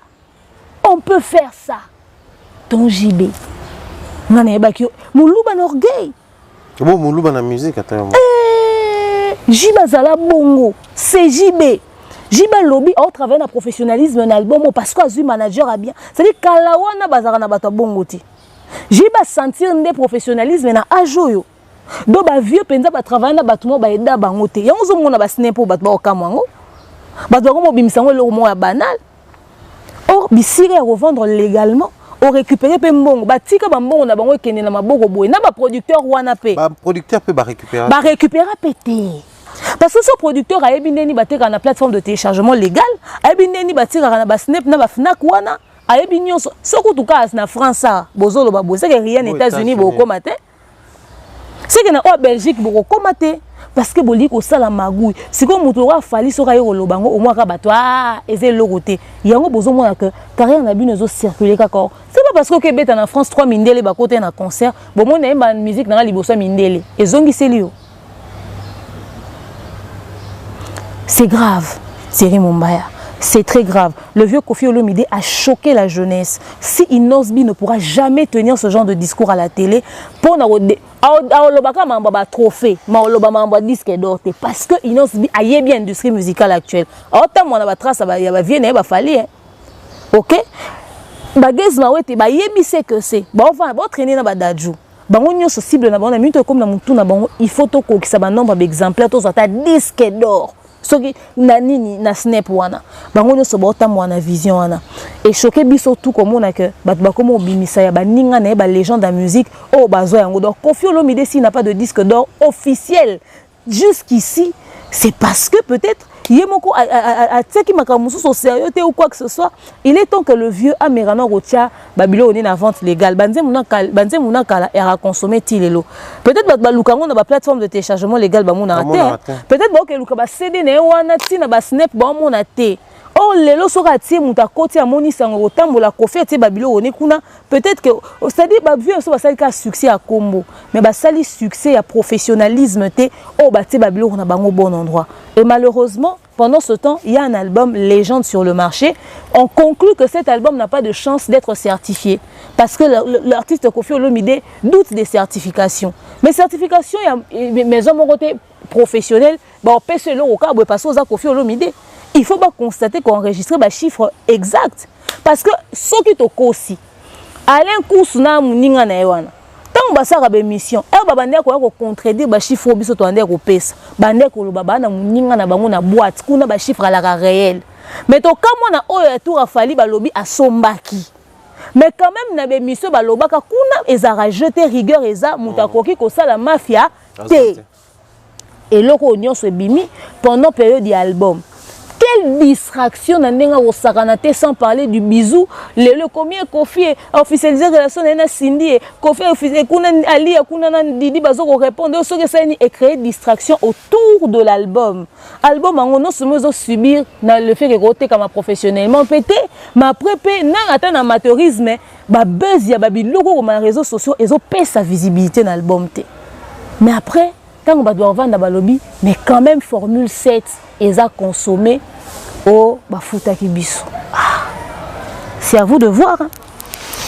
C'est à vous de voir. Demer Nyangi, merci pour la disponibilité. Nadine Mayo, qui Demer Nyangi, elle est encore ici avec nous. Un grand plaisir. Sinon, tout comme la personne à Souka, pris par le temps, pour tout chiquer. On va conclure avec quoi? On va conclure avec le pasteur Mike Alambai qui nous a présenté son temple dans sa présence church ya Sikawe à Tongi. Vraiment, ils ont une makasi. On a vraiment une makasi. Parce que le jour où on a filmé l'église, on n'est pas bien en fait. Fenaya, pour Congo ça, on mais sinon, Nzamba Zalokumu, et si la peine en 2023, et Bissengwalola qui a totalisé 1 million de vues, aussi de l'équipe en coûte déjà. Merci à Madja Gospel pour cette merveilleuse production. Biso Touma Bok, on a MK Production, label, il y a Pasteur Mike Alambai en 2023, mais c'est absolument talent naé, en dehors il y a Madja Boutalent, si pas un label, ils ont Shekina Musique à l'époque. Mais maintenant, on a MK Prod, tous autres, il y a Maboko, moi et Belé. Donc voilà. Madja Gospel, ils ont préparé l'événement dans Pasteur Atom, on a décembre, janvier, en février plutôt. Tobongama, Tozawana na tenu de la Gombe. Plus de détails sur demeure officielle. L'artiste on a besoin de single na bango. Na Madja Gospel YouTube boke rotala yango sans modération et au sabiso bien. Pour na otolobeli awa, bomoni que l'actualité est tournée tout autour. Il y a Cindy Lecoeur, Kofi Olomide, Maniké de John. Na ba qui na chuté na Maniké. Maniké, peut-être que ce que j'ai dit est heurter sensibilité na yo et heurter nango yo peut heurter rabatou, c'est ça la vie. Mais ce n'est pas dans le sens il y a se venger. J'ai dit qu'une fois j'ai été victime de toi. Peut-être yo mo robo ça une émission, mais na ro rappelé le jour lo baraka soki na la ki soki ngai na valeur na miso fali amemanga na makolone ndenga mimarayo. À part wana oloba na pe bomaka mususu ba demer wana baza banani so banini. Au fait ngai lelo souci nange zakara que Cindy a kene musika te na décision na ye à cause ya Anna. Bisonyo surtout te to na mutema ya omona Maniké alobi to lekisi. Maramo yozo loba Cindy rolinga peut-être te réagir lelo. To mutu mususu pesi kanda a réagir lelo te. Cindy kuta lobi officiellement oyebi ko kana. Mais mutu mususu loba te Maniké de John. O surtout ki ka action et salami bakangio. Moi na otie na condition nini. Lorsqu'on est mère on fait des concessions. Caméra ba pesi biso to ya roloba to ba nini to lobara. To ke na musika te na ba propos na biso. Ngako na finga te bakanela nga. Siko yo mto okeneti na ba via batu boy. Ngano na loba via mutu te. Mais bakanela nga quand même. Oka pena ba menace bazo fingo bakangiso ba beti so mais loba ki likama mutu te. Boni yo toza na bana. Maniké même pour tes enfants fais profil bas. On te le dit très souvent même dans les commentaires. Prince Babia est victime. Il y a Maramunayo dans les réseaux sociaux. Il y a des gens qui refusent d'aider Prince de peur que lobby soke simbité pour toza batou. Obalusela mandouki. Donne à ton fils l'opportunité de devenir une grande star. Et donc de génération en génération, Babia ndong a chokoro a sala combo, mais azala falite. Azala Gezma wetete, azala Inosbite, azala Gali Garvaite, azala Watana faire ya lelote, azala musicien ya orchestre ya mutu tina liwa nae. A bénéficier de la lumière ya succès ya poids ya carrière na voix na enyo sotuté. OK? Pour na nini Prince, il faut azala victime yelo rwana. Prince abima. Prince a remplacé papa nae. Pesa chance à la étoile à briller. Pesa Prince chance à la mounene. Pesa opportunité ya réussir dans la musique. Maman ne a pesa vraiment bon batouné bon pesa opportunité non. Maniké les gens ont peur de toi. Il était chez Héritier, les gens ont eu peur de toi. Kofi Olomide peut-être qu'il veut pas être associé à toi. Fali Poupa c'est pas parce qu'il veut pas le prendre dans son label. Il réfléchit à beaucoup de paramètres aussi. Aouti na best of the best abimé na moi milinga na moro boele le prince sera bois que l'eau en talama mais prince a besoin d'évoluer parce communauté ezaki wana omona ki yo morot Marie le razo publié boke ko voter prince Babia tout ça même les personnes non yo tokoka ko imaginer te ba sala yango Bellevue quand il a patronne na ndenge na ye pas soutenir la prince ngayo yo atana olobate na soutenir prince. Utala, toze belé te soutenir Prince na best of the best wana so tobito loba au kanisa to loba poto sa buzz. Maniko yebité. Les gens aiment beaucoup ton fils. Cette communauté aime beaucoup ton fils. Mais si ton fils n'émerge pas, c'est aussi à cause de ton attitude. Manike, remets-toi en question. Tu ne peux pas toujours être là, yozalara yondo heurta ba sensibilité à battre. Deux fois tu dis des choses vraies, mais toute vérité n'est pas bonne à dire, on le dit en français. Manike, oza non instruité, oza illettré, oza insensé, maniko, ranamo français nao, et puis oza peine à moi suite logique. Manike, tout ça l'on n'est nini pour Manique, sur l'équipe émission, tu dis des choses soutenues, hein, qu'on les cabatte belé awa. Manique, s'il te plaît, tu nous fais rire, t'es drôle, ok. Mais après, quand ça touche les vies des gens, moi, si le rôle a eu, ou bien stérile. Maman, et ça, Lionette, ce qu'on a problème avec Kofi, s'il en a Kofi, les Cindy, et même si elle avait eu une relation avec Fally, en 2023, ça vient faire quoi? Qui n'a pas de passé? À l'époque, elle n'était ni avec Kofi. Et peut-être que Fally, comme tout homme, peut-être qu'il a décidé d'avoir une histoire. Mais pourquoi t'en parles en 2023? Qui n'a pas d'ex? Qui n'a pas d'histoire? Pourquoi aller creuser dans le passé à Batou pour n'avoir qu'au talent au grand jour? Après nous avoir informés. Et ça, l'ibisonini. Et go bakse ni eloko ata ngane na bona rovanda tena seka Cindy ha okushanga nena Fally tona seka Fally a omaka nena Cindy.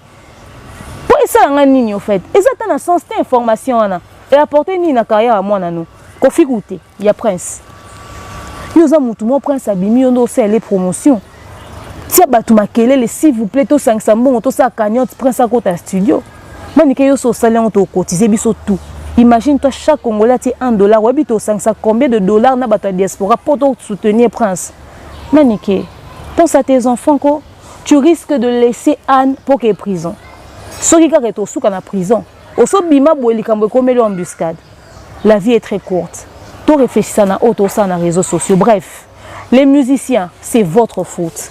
Les lots au Cindy a commis des détracteurs a fallu peut-être il y a Kofi plutôt peut-être au CP là. Mais les maniqués et toutes les personnes qui insultent, ils ont résulté à climat la musique en boka na biso. Bolingi bagera ko fingana qui n'apporte rien. Mais sauf token à niveau plateforme de téléchargement, ba lo baté. Token à niveau snack, ceux qui snap, to lo ba peka até. Mais ceux qui ont battu finga boluka ba fingi ya solo. Moi na moni mutazolo ba parce qu'il défend Fally, il vient dans l'émission il dit héritier wana zara salité. Ngana toza propre ko lekaye et vérité c'est un vilain papa et apporter ni na musique à Fally. Ba warrior bo silika et apporter ni na musique à Fally. Même si on aime un artiste parce que tu es fan de Fally. Tout ce que toi tu es censé faire, c'est quand tu passes dans une émission en tant que fan, comme motiver, bah fan nous souvent qui consommer musique naé. Et l'ongima bé hérité, to salité héritier. Yo kandi si so lobby bongo penza, donc et bah qui si nini na musique ya Fally. Bozo ko se livrer na ba guerre musu saison ko sunga Fally te. Yo za no simple fan yo loba. Mais demain si on t'arrête au fait, Fally sera avec sa femme et ses enfants à la maison. Ok, on va lui dire un fan s'est fait arrêter parce que ce fan-là a décidé de passer à la télé et dire des propos qu'il engageait lui en tant que fan. Bagarre d'amener Rossouka par écrit, et Soro Bimi pour promouvoir Kaka, musique artiste. C'est-à-dire tout ce que vous faites, et à l'encontre même, il y a avancement, il y a musique, Nabiso. Vous êtes les premiers à détruire. Vraiment, s'il fallait lui-même, il sort des messages pour dire na ligne n'a pas sortie médiatique inutilité. On européen ça dans une lumière dans l'album n'angate. Pour ani même bino ba fan bo salango. Bo sunga bisot. Vraiment musique et sunga bisot. So j'ai pas eu conscience na ajo yo que normalement faut en retraite musicale. Azu conscience ya rôle musa très suna ba nebelete na carrière na pour à consommer ta moi professionnalisme ango. Qu'en est-il de Wera? Est-ce que vous posez la question que les musiciens ont bazata na snap, ceux qui na snap, ni, on a des sérieux problèmes dans l'industrie musicale actuelle, mais bino, boli na n'aura amateurisme. Bon, merci Thierry Mumbaya. Je t'en prie. Pour Yaminga, merci na n'onyo sobolana biso, vous consommez biso sur toutes nos chaînes et vous songa biso peto proposer bino ba émission un peu plus constructif au lieu il y a ba dérapage et belé de fois to yaranango. On va faire des petits coucou avec eux. Ah, on va faire des petits coucou à ma fille, Melkani Italiana Dream, moi Nazanga Tata. Arrête-moi ça. Pas chez moi en tout cas. Voilà, salutations à elle, à ma fille adorée, n'est-ce pas? Salutations à Tata pour la closette et à maman Mariam et papa Roy Bondo. Et puis voilà, Jéricada, je te salue. Salutations à toi et à toutes les personnes qui m'aiment. Je vous aime aussi, voilà, et bonne fin de janvier. Enfin, on va souffler, donc on a février. Donc voilà, Nadine Mayombo, t'es na opé. Na oraga, t'es au matin, comme bon, sur l'année, je pense maintenant. Ok, maman Nathalie Fiki, pour na papa Paul Fiki, pour ton Pessibino Pembo, t'es FBT Missalande. N'habite émission quand ta journée, joyeux anniversaire à Thierry Mumba d'avance. Beverly dans Luko. Dans Luko Beverly. Voilà, un grand merci comme ça à Dem, la maman de Melkani. Je salue comme ça son papa, qui est un frère à moi. Donc pour voir les papas de Melkani, il faut passer par moi. Il faut voir c'est simple, Donc ça, c'est vraiment un frère à moi. Bien bonne chose à lui. J'ai dit un grand merci à Claudie Messa qui a assuré la réalisation. Portez-vous bien, on se retrouve très prochainement.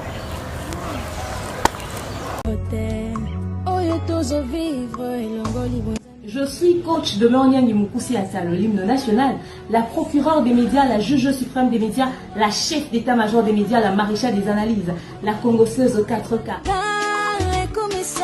Bienvenue dans ma zone de turbulence, bienvenue dans mon haut lieu, bienvenue dans l'usine du Congo.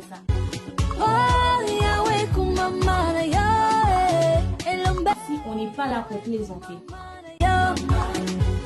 installez-vous, abonnez-vous, likez et n'hésitez surtout pas de partager massivement les liens.